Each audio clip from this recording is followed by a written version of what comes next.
Sur l'Iseron, la particularité, c'est qu'on est en milieu exigu, en milieu urbain. Le cours d'eau a été vraiment contracté au maximum. Donc là, c'est vrai que ce qu'on cherche à leur donner, c'est de lui redonner de redonner du volume, que la crue de projet puisse passer. Donc en fait, on a non seulement la reconstitution du lit à réaliser, la reconstitution des berges, mais aussi les protections pour permettre de garantir la sécurité en cas de crue.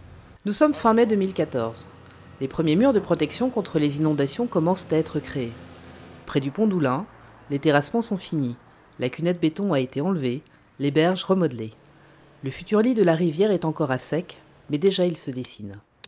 Au jour d'aujourd'hui, oui, on a une bonne idée de ce que représentera la rivière d'ici quelques mois. Et la mise en eau ne devrait plus tarder. On a deux lits, c'est ce qu'on appelle les lits emboîtés. On a un grand lit qui permet de faire passer la crue de projet, et puis un autre plus petit lit qui permet de faire passer les eaux, je dirais, la plupart du temps de l'année pour des débits moyens. Dans ce lit mineur, on met aussi des obstacles pour garantir, lors des basses eaux, une hauteur d'eau suffisante pour que la vie aquatique puisse se maintenir.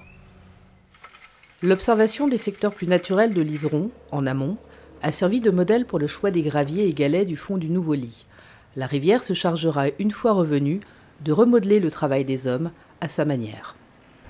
Alors, différence entre un jardin et un chantier de rivière. Un jardin, on a un projet et puis clairement on fait un peu ce qu'on a envie, il y a très peu de contraintes.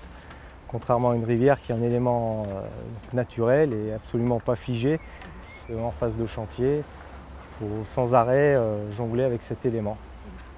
La rivière fait au final fait ce qu'elle veut.